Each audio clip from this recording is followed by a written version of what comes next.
Muito obrigada, Sra. Presidente. A quem cumprimento as senhoras e senhores deputados, cumprimento os senhores membros dos Conselhos Disciplinares da Ordem dos Médicos e os respectivos assessores jurídicos. Um cumprimento para o Dr. José Augusto Ferreira da Silva, que tenho aqui a indicação que está no Conselho Regional de Coimbra, advogado que muito prezo e que é com satisfação que vejo que está a assessorar esse Conselho Disciplinar Regional.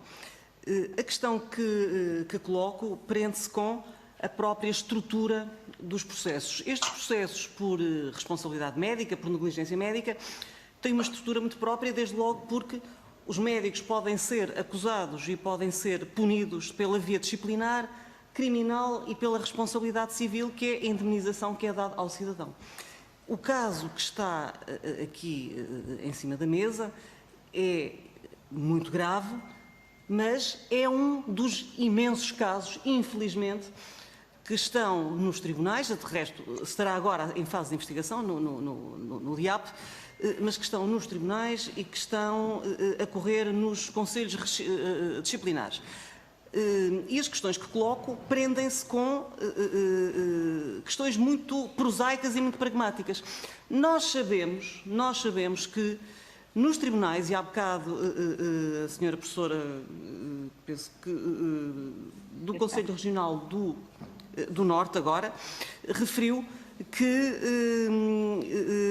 relativamente, que estava muitas vezes à espera das decisões dos tribunais, porque não tinham meios probatórios. E deu o exemplo da questão das receitas falsas. Esta é uma questão que se prende com falsificação de documentos, mas a esmagadora maioria dos processos prende-se com questões de perícias médico-legais.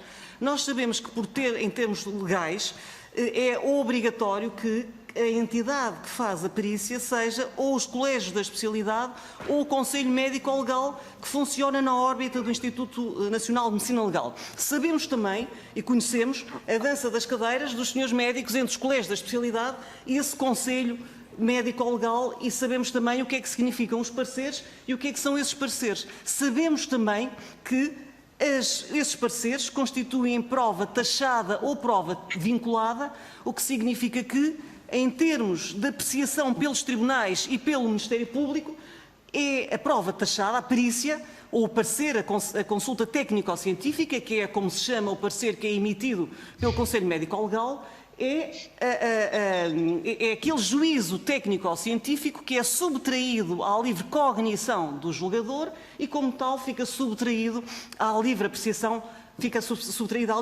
da prova do tribunal.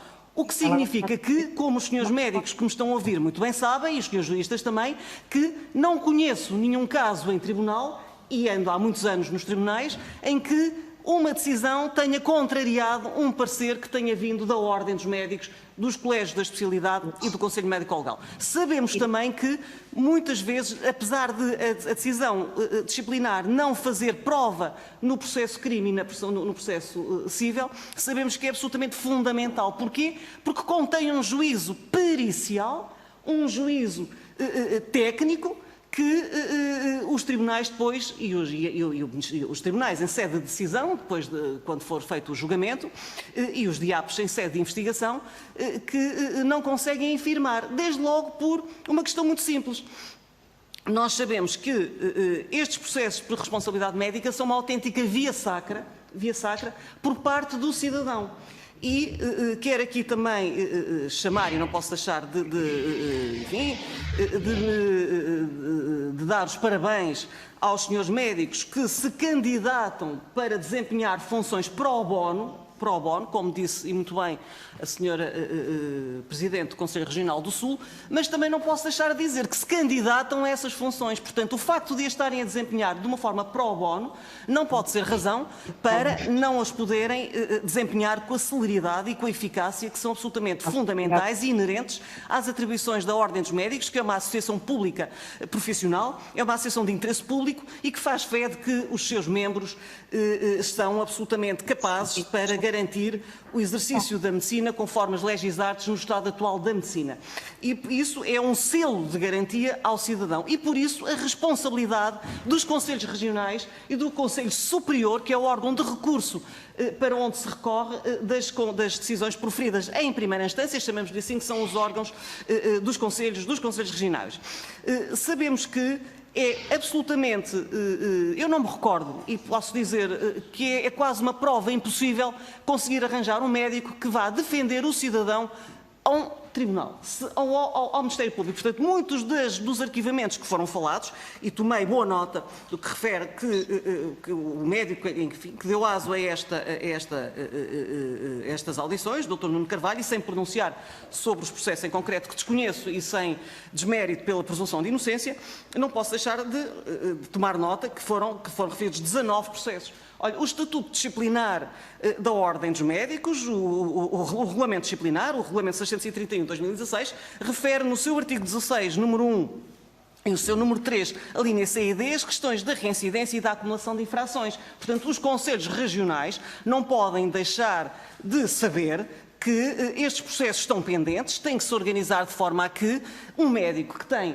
19 participações, algo vai muito mal no Reino da Dinamarca. Algo vai muito mal no Reino da Dinamarca e as coisas têm que ser ditas. Portanto, a ordem e aquilo que nós, sociedade, nós, Assembleia da República, nós, cidadãos, verificamos quando se olha para estes processos de negligência médica é que, efetivamente, é muito difícil por parte do cidadão conseguir obter um parecer que lhe ancore e que escore uma perícia em tribunal e que as perícias que vêm dos conselhos disciplinares, dos colégios de especialidade e do Conselho Médico-Legal estão quase sempre truncadas, escudando-se em determinados...